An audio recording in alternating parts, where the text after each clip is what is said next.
Bonjour et bienvenue dans ce point marché du mois de juin. Le mois dernier, les marchés obligataires et actions ont évolué de façon divergente. D'une part, les actions ont poursuivi leur hausse par rapport à leur plus bas niveau de mois de mars, soutenus par les bénéfices solides des entreprises au premier trimestre et par un regain d'optimisme autour de l'impact de l'intelligence artificielle à moyen terme. D'autre part, les marchés obligataires ont subi des pressions à cause des inquiétudes liées au conflit en Iran. Ce conflit perdure, avec le prix du pétrole qui se maintient au-dessous de 90 $ le baril et les derniers chiffres d'inflation aux États-Unis légèrement supérieurs aux anticipations. Par ailleurs, les banques centrales veulent éviter leur erreur de 2022 lors du déclenchement de la guerre en Ukraine, quand elles ont sous-estimé l'impact sur l'inflation d'une hausse de prix de l'énergie et ont tardé à monter leur taux directeur.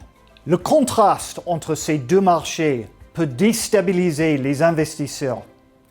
Et dans ce contexte compliqué, ils devraient désormais suivre de près 4 thèmes principaux. Premièrement, les perspectives de croissance devraient devenir plus claires dans les prochains mois.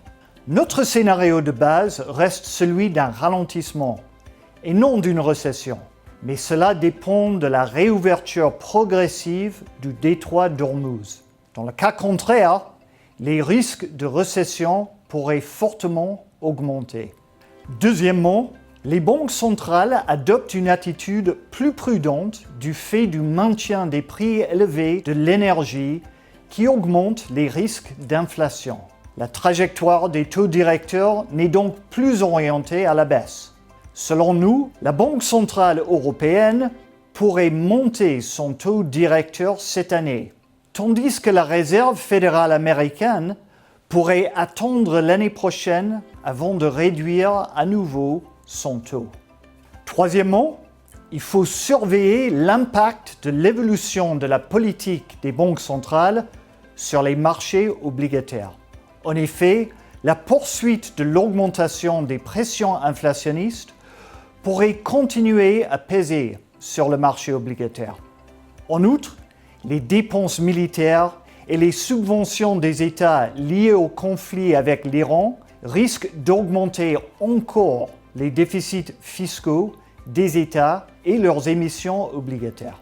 Enfin, en matière d'action, la hausse constatée depuis mi-avril ne prend peut-être pas suffisamment en compte les risques qui pèsent sur le marché obligataire, car une hausse de taux par les banques centrales pourrait avoir un impact négatif sur les valorisations. Dans ce contexte, nous voyons 3 choses importantes à retenir.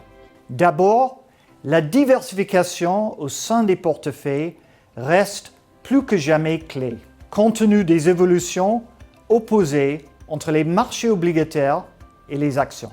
Ensuite, les rendements élevés des obligations peuvent créer des opportunités à moyen terme, mais les pressions sur les marchés de taux incitent à avoir une approche sélective. Enfin, concernant le marché des actions, nous privilégions les secteurs moins exposés au conflit avec des valorisations attractives, telles que la santé et les valeurs financières.